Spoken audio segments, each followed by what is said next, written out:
The thing I want to be clear about before I tell you any of it is that I was good at the job. People hear a story like this and they decide the person telling it was sloppy or tired, or the kind of guard who sleeps in the chair with his hat over his face. I wasn't. 11 years. 2 of those at the hospital, the rest at sites where nothing ever happens, which is the kind of site you want when you've decided you're going to do security for a living and not for a season. I knew my posts. I knew my patrol pattern cold. I knew the difference between a door that's been left open by a careless tech and a door that's been opened by someone who wanted to be somewhere they shouldn't. The site was a data collocation facility on the north edge of an industrial park, the kind of building that has no real name, only a number on a sign and a logo nobody recognizes. Single story in front where the offices were, 2 stories of nothing but cooling in the back where the server halls were. The company that owned it leased cage space to other companies. That's all you need to understand about the businesses. Strangers paid rent to keep their machines in a room. And my job was to make sure no other stranger walked in and touched them. I worked the overnight, 2200 to 0600, 4 on 3 off. There was a day guard and a swing guard, and then me, the graveyard, alone in the building from a little after midnight, when the last facilities tech badged out, until the morning crew started trickling in around 5:30. 7, sometimes 8 hours, where the only heartbeat in 40,000 square feet was mine. I'm telling you the hours because the hours matter. This whole thing is about time, and it was always about time, even when I thought it was about a photograph. The habit started innocently. I've always taken pictures on patrol. Not for the company, they had their own system, cameras everywhere. A wall of monitors in the security office that I'll get to. I took them on my own phone. A guard who's been doing this a while develops a kind of private documentation instinct because eventually something goes wrong on your watch, and the company's first move is to find a way to make it your fault. So you cover yourself. You photograph the loading dock door at the start of your shift, so there's a timestamp proving it was secure. You photograph the cage that the client swears was left unlocked. You build a little personal record that exists outside the official one, because the official one belongs to them, and the personal one belongs to you. I did a photo at each of my patrol checkpoints, 11 checkpoints. I'd walk the route, and at each one I'd snap a quick picture. The door, the reader, the empty corridor, and the phone would stamp it with the exact time. Over a 4-night rotation, that's a few hundred photos, and at the end of the week, I'd dump them and start clean. Nobody knew. It wasn't against policy because nobody had ever imagined a guard would bother. The route took right around 50 minutes if I didn't dawdle, and I didn't dawdle. So my photos came in clusters separated by clean gaps. I'd do a loop, then sit in the office and watch the monitors for 40 minutes, then do another loop. On a normal night, I'd have 6 loops, 60-some photos, all of them as boring as the inside of a filing cabinet. The first night, nothing happened because the first night was a Monday and Mondays were always quiet. The day crew had reset everything for the week, the client visits were logged and gone, the building exhaled into its long mechanical hum, and I walked my loops and watched my monitors. And at 0600, I handed off to the morning man, a heavyset guy named Petrakis, who never said more than 3 words, and I drove home in the gray. It was Tuesday that I first noticed the gap was wrong. I want to describe the patrol so you understand the geography of it, because the geography is the only thing that kept me sane later when I had nothing else to hold on to. You started in the security office, which was just inside the main entrance. You went out the front, around the side of the office wing, through a man door into the corridor that ran the spine of the building. We called it the spine, everybody did. It was on the floor plans that way. Off the spine were the 2 big server halls, A and B, each behind its own man-trap, which is a little airlock of 2 interlocking doors where you badge through one and it won't open the second until the first is shut. You don't walk into a server hall casually. You commit to it. The man-trap makes sure of that. Checkpoint 1 was the front door, 2 was the office wing, 3 the loading dock, 4 the electrical room, 5 and 6 were the 2 ends of the spine, 7 was the entrance to Hall A's man-trap, 8 was inside Hall A, 9 was the entrance to Hall B's man-trap, 10 was inside Hall B, 11 was the roof access door at the far end. which was alarmed and which I checked but never opened. Then back down the spine and out to the office and the monitors. 11 checkpoints. I keep saying 11, and you'll understand soon why that number got into my skull like a splinter. Tuesday, second loop. I was sitting at the monitors afterward going through the photos on my phone, just thumbing through them out of boredom. And I saw that between checkpoint 7 and checkpoint 8, there was a photo I didn't remember taking. It was a picture of the inside of Hall A, the cold aisle, the long corridor between two rows of cabinets, blue LEDs running down both sides like an airstrip. A perfectly ordinary picture, the kind I took every loop at checkpoint 8. Except this one wasn't checkpoint 8 because checkpoint 8 was the next photo over, and it was clearly different angle, taken from where I always stood, by the end cap of the first row. This other one was taken from deep in the aisle, from a spot I had no reason to stand in. I don't photograph from the middle of the cold aisle. There's nothing to document there. You photograph the entrance, the reader, the first cabinet, the things that prove access control held. I checked the timestamp. Checkpoint 7, the man-trap entrance, was stamped 12:48 a.m. The mystery photo was stamped 12:54. Checkpoint 8, the proper interior shot, was 12:59, 11 minutes from 7 to 8, with a photo I didn't take sitting in the middle of it. Now, I'm a reasonable man.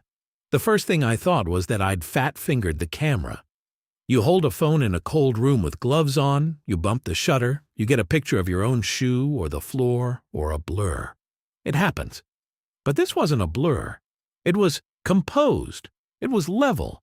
It was framed the way a person frames a photograph, standing still, pointing the lens straight down the aisle. And I had no memory of standing there. I told myself I'd been on autopilot. We've all driven home and not remembered the drive. I told myself the 11 minutes was nothing. Maybe I'd stopped to listen to a fan that sounded off. Maybe I'd checked a cabinet door. Maybe I'd just stood there the way you do at 2 in the morning when your body is awake, but your mind has gone somewhere quiet. The job does that to you. You learn to let the hours pass without spending yourself on them. I deleted the photo. That was my mistake, the first of several, and I knew it was a mistake the moment I did it because deleting your own evidence is the exact thing I'd spent 11 years training myself never to do. But it unsettled me, and I wanted it gone, and I told myself it was just a glitch in the timeline of a boring night. I finished my loops. Nothing else was wrong. I went home. Wednesday, I was watching for it. That's the thing about anomalies. Once you've seen one, you're never again just walking your route. You're auditing it.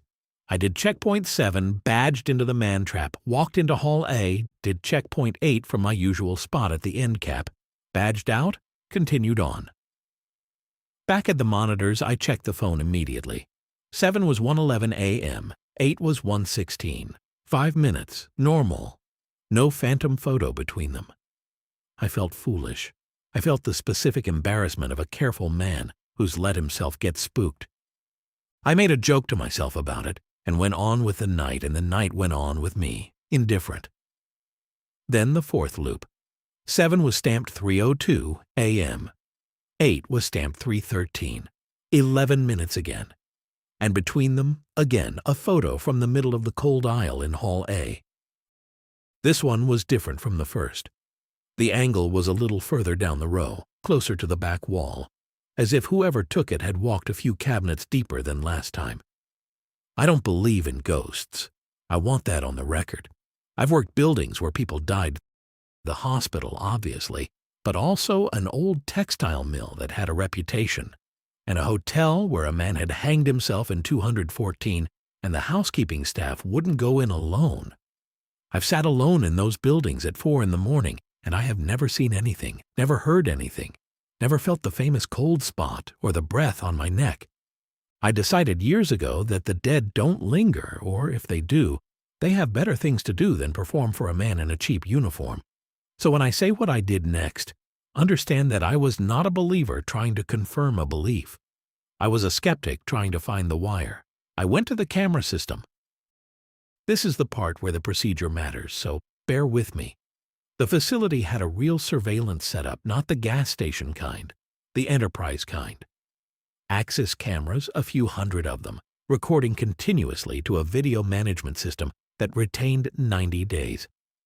Every server hall had coverage on the cold aisles and the hot aisles and the man-traps. The man-traps especially, because the whole security model of the building rested on access control. And access control means you have to be able to prove, for any door event, who badged and what the camera saw. The two systems were tied together.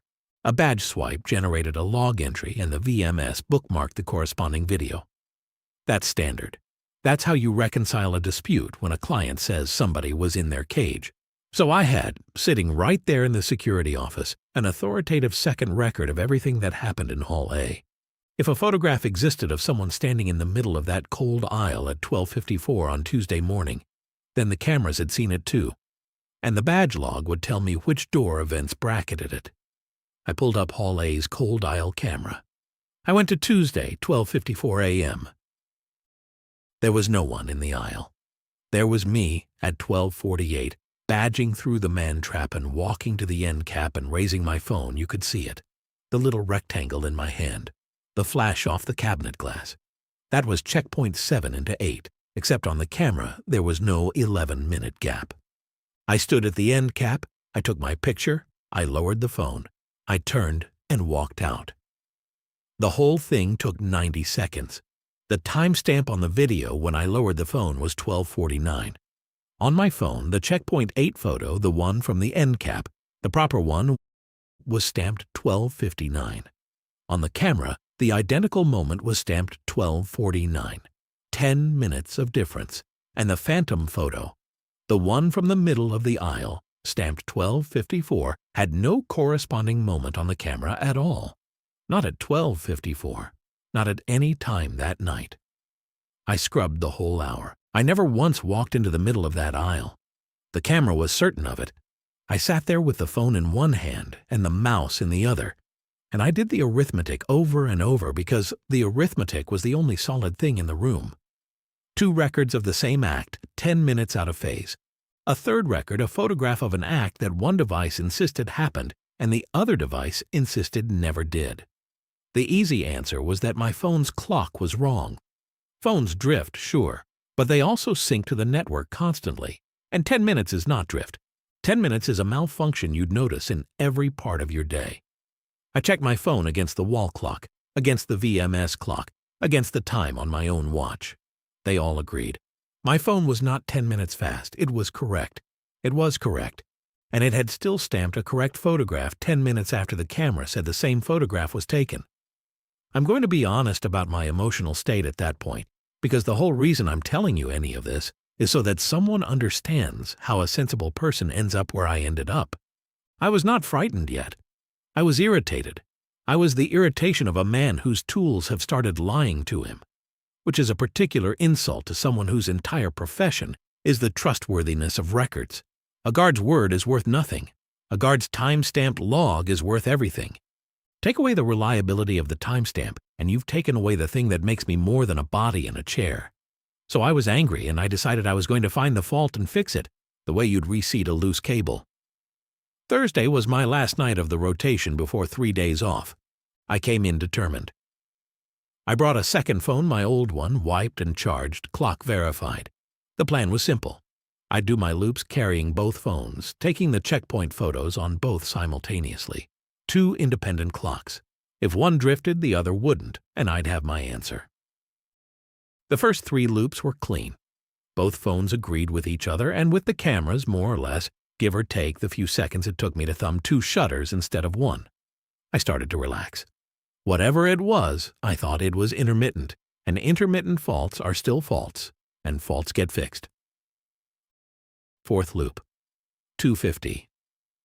a.m. or thereabouts, I badged into Hall A's man-trap checkpoint 7, and I took the photo on both phones at the same instant, holding them side by side, and I stepped into the cold aisle, and I stood there. I need you to understand that I did not decide to stand there. I have replayed this moment more times than any other moment of my life, and I cannot find the decision in it. One instant I was at the man-trap raising 2 phones, and the next coherent instant I was at the end cap of the first row, taking the checkpoint 8 photo And between those two instants there was a span that my memory has rendered as a single uninterrupted motion. Step in, take the picture. No gap. In my experience of it, no time passed at all. I badged out. I walked to the monitors. I sat down. I picked up the first phone. Checkpoint 7, 2:51 a.m. Checkpoint 8, 3:02 a.m., 11 minutes. And between them, a photo from the middle of the cold aisle, deeper than ever, almost at the back wall now. I picked up the second phone, the clean one, the one I'd verified. Checkpoint 7, 2:51. Checkpoint 8, 3:02. 11 minutes. And between them, on the second phone, the same photo. Same angle, same depth into the aisle. Two phones, two independent clocks. And they agreed with each other perfectly. They agreed that I had spent 11 minutes in that aisle. And they agreed that during those 11 minutes a picture had been taken that I had no memory of taking, from a position I had no memory of occupying. The two phones agreeing with each other and disagreeing with the camera that broke something in the irritation. And what was underneath the irritation was fear, and the fear was very patient and very cold, like the air in the hall. Because here's what I understood, sitting there at 3 in the morning with a phone in each hand. It wasn't the clock.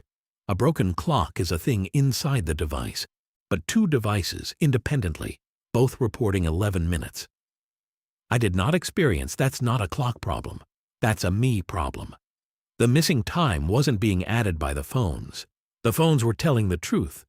I was the one who'd lost it. 11 minutes had happened to my body in that aisle. And I had not been present for them, and something had used them to take a photograph. I pulled the camera footage for 2:51 to 3:02 that same night, right then, hands not entirely steady. And this is the detail that I have never been able to explain to anyone, the detail that made me stop trying to tell people, because the moment I describe it, I watch their faces close. On the camera, I walked into the cold aisle at 2:51, and I kept walking, slowly, all the way down the row, past cabinet after cabinet, deep into the hall to a spot near the back wall. And I stopped, and I stood facing the cabinets, and I raised my phone, and I took a picture. And then I turned around and I walked back out, and I took the end cap photo and I left. It took 11 minutes. The camera had it. The camera had always had it. The first night, when I'd scrubbed the footage and found nothing in the middle of the aisle, I'd looked at the wrong night, or I'd looked too fast, or I'd seen what I wanted to see, which was nothing. Because here it was, 11 minutes of me on the camera doing exactly what the phantom photographs recorded. So the camera and the phones agreed after all. They all said the same thing. They all said I had been in that aisle for 11 minutes, walking and stopping and photographing, fully visible, fully present. A man in a uniform doing a slow, deliberate thing. The only record that disagreed was me. My memory was the broken instrument. Mine was the one that said no time had passed. I sat in that office until the morning crew came. I didn't do my 5th or 6th loops. I told Petrakis I wasn't feeling well, which was true. And I drove home in the gray light and I didn't sleep. 3 days off. I should have quit. I want you to know that I know that.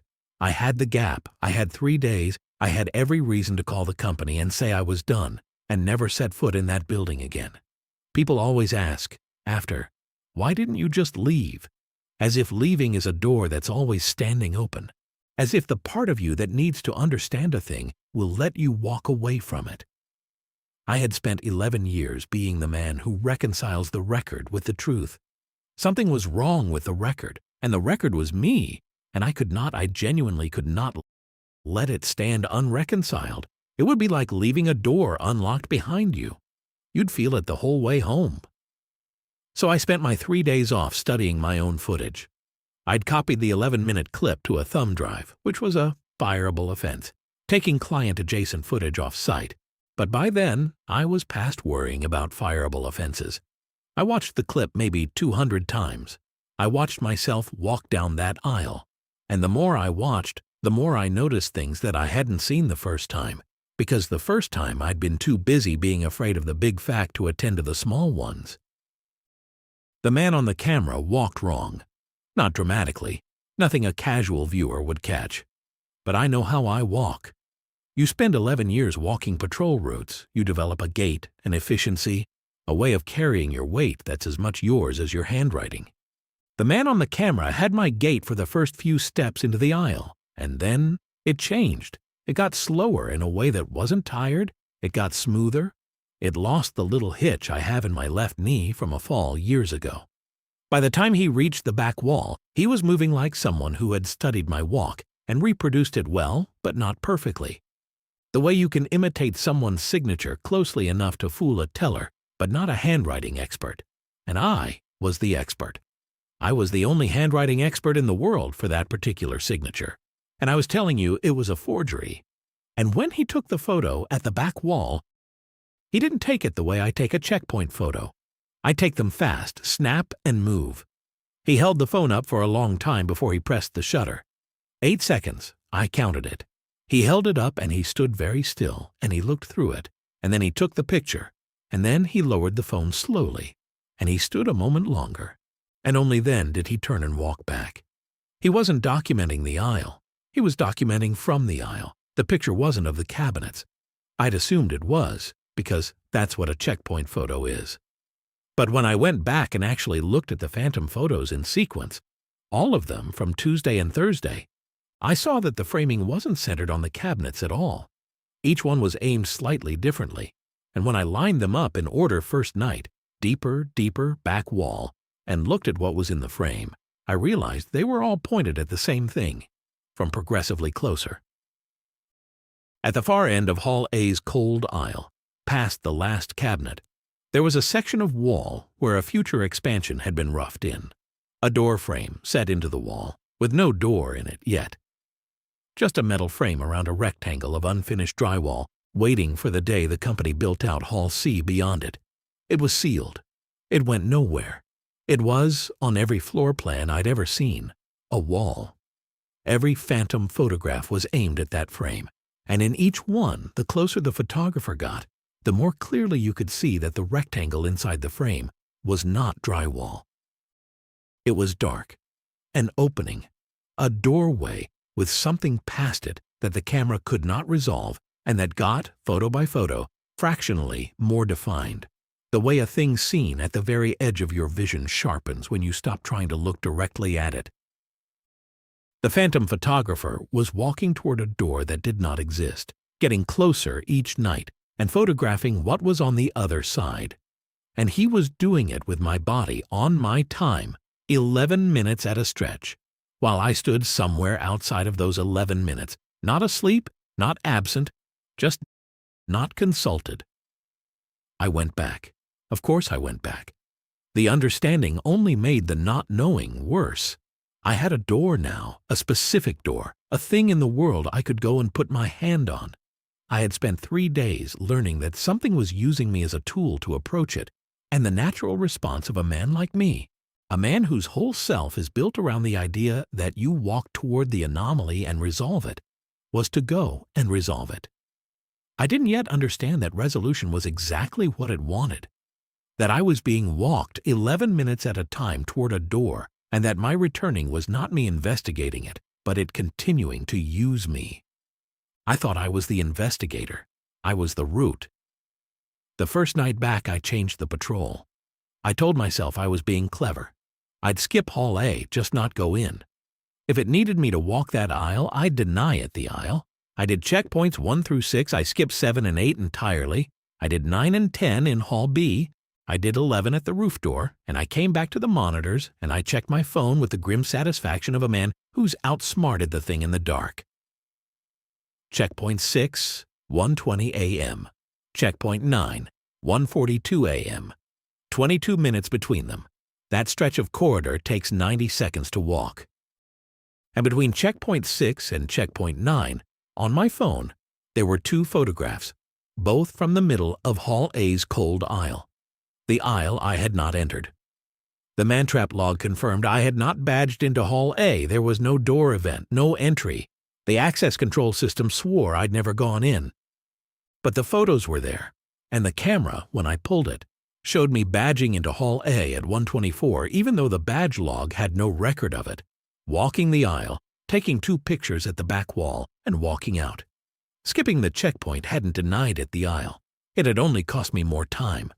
11 minutes had become 22. 2 photos instead of 1. Whatever it was, it had taken what it needed and it had taken extra, the way a creditor adds a penalty for a missed payment. The 2 photos that night were the first ones where you could see through the door, not much. But the dark rectangle had resolved into a space, a depth, and at the bottom of the frame in both photos there was a horizontal line that I stared at for a long time before I understood it was a floor. There was a floor on the other side of the door. The door that was a wall led to a room with a floor, and the photographer, my body, my hands had stood 8 feet from it and photographed across the threshold into a place that was not in the building and had never been in the building. I want to slow down here, because this is where I stopped being able to tell the story to anyone in my life. I tried once with my brother. I got about this far and I saw him doing the thing people do, the gentle recalculation, deciding that his brother, the security guard, was having some kind of breakdown, sleep-deprived, maybe drinking, maybe worse. And he wasn't wrong to think it. If someone told me this story, I would think it too. The cruelest part of what happened to me is that it is indistinguishable from a man losing his mind, and I have no way to prove to you, or to him, or to myself in my weaker hours, that I didn't. All I have is the footage and the photographs, and footage can be doctored and photographs can be faked, and a man determined to disbelieve will always find the door he needs. But I'll tell you the thing that I cannot make fit into the breakdown theory. The thing that keeps me certain even when I'd give anything to be merely crazy. The night the door first showed a floor, I did something I should have done at the very beginning. I went and physically looked at the wall. I walked into Hall A deliberately, awake, present, counting my own steps so that no 11 minutes could swallow me, and I went all the way down the cold aisle to the end, past the last cabinet, to the roughed-in door frame in the wall. And I put my hands on it. It was drywall, unfinished, cool, slightly rough, a rectangle of ordinary building material inside a metal frame. I knocked on it and it sounded like what it was, a sheet of gypsum over a stud cavity. There was nothing behind it but the outer wall of the building, and then the parking lot, and then the night. I photographed it. From 8 feet, the spot the phantom shots were taken from. I held my phone up and I framed the door frame, and I took the picture fully aware, fully present, my own gait, my own 8 seconds of nothing. And on my phone the photo showed the wall, drywall, a sealed frame, exactly what my eyes saw. But the timestamp on that photo, the one I took knowingly, was 11 minutes after the checkpoint before it. And I had not lost 11 minutes. I had counted every second of my walk down that aisle. I'd been present the entire time. There was no gap in my memory at all. Which meant the 11 minutes was not time I was losing. It had never been time I was losing. The 11 minutes was the distance between where I stood and where the door was. It was a measurement. The photograph was always going to be stamped 11 minutes after the last checkpoint, whether I experienced those minutes or not, because the 11 minutes was how far away the thing on the other side of the door was, expressed in the only units it had to work with my time, my record, my careful, reliable, professional record, which it had selected precisely because it was careful and reliable, because a thing that wants to be let into the world needs a trustworthy witness to swear it was already here. That was the revelation, and it arrived the way the worst understanding always does, not as a thunderclap but as a quiet click, a tumbler falling into place. It wasn't haunting me. It wasn't possessing me. It was being documented into existence by me, and the 11 minutes was the gap it still had to close, and every night I came back and walked my route and took my photos, I was closing it, one stamped frame at a time. The photos I took knowingly showed the wall. The photos it took through me in the 11 minutes showed the door.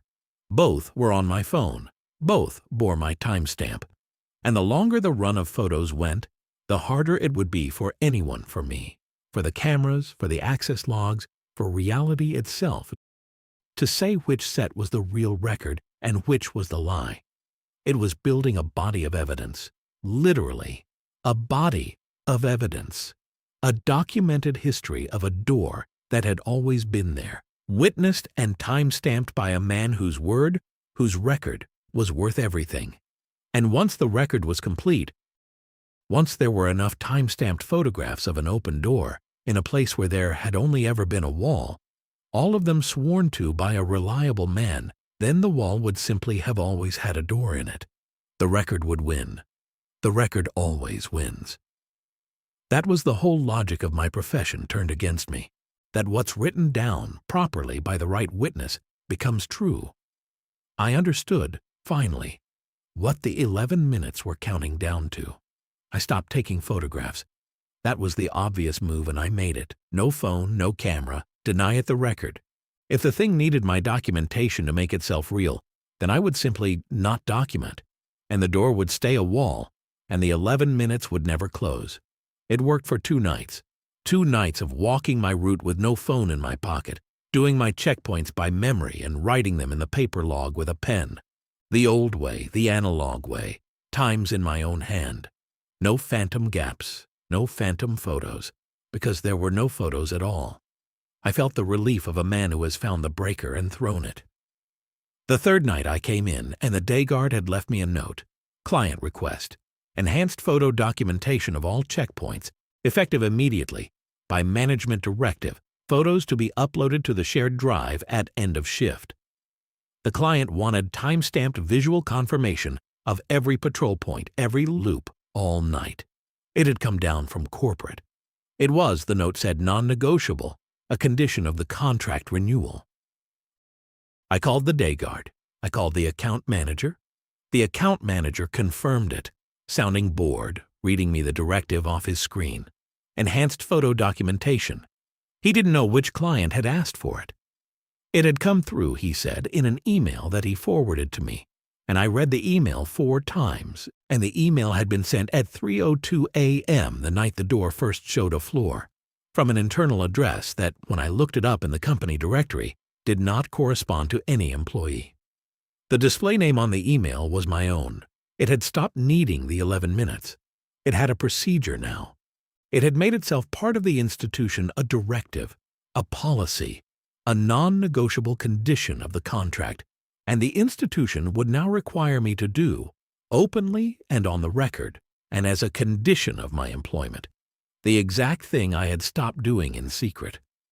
I was going to photograph the door into existence, not because I was being walked there in a fugue, but because it was my job, because it was policy, because a careful man does his job and follows policy and keeps the record, and there is no part of me, even now, that knows how to be a man who doesn't. I'd like to tell you I refused. I'd like to tell you I walked out that night and never came back. That I'm telling you this from some other life, some other job, having left the building sealed behind me with its wall still a wall.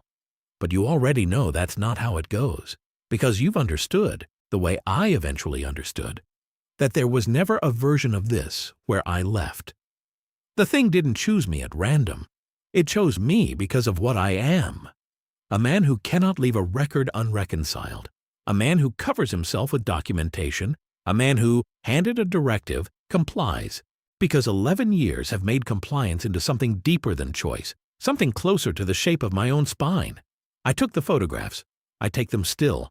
Every loop, every checkpoint uploaded to the shared drive at end of shift, a clean and complete and professional record, time-stamped in a hand. No one can dispute, because the hand is mine and my word is worth everything. The wall in Hall A has a door in it now. It's been there as long as anyone can remember. There are work orders for its installation, dated 3 years back, signed by a contractor who, if you call the number, turns out not to exist, though the invoice was paid and the payment is in the system, and the system does not lie. New people start and they walk past it and they don't think anything of it, because why would they? It's a door. Doors are in walls. That's where doors go. I've never opened it. The 11 minutes closed a long time ago. The photographs are continuous now. No gaps. The record seamless. The door is real. But it's still shut. And I've come to understand that's the next thing. The thing the documentation is building toward now, the way it built toward the door before. A door that has always existed is just a door, but a door that opens a door someone is recorded opening by a reliable witness on a normal night. As part of his ordinary rounds, that's an event, that's a fact. That goes in the log. I check it every loop. I photograph it, sealed, my own steady hand on the timestamp. And every loop I feel the small pull, the professional itch, the 11 years deep reflex that says a good guard tries the door. That says you don't just photograph a door, you confirm it's secure, you put your hand on the lever and you press down, and you note in the log that it held.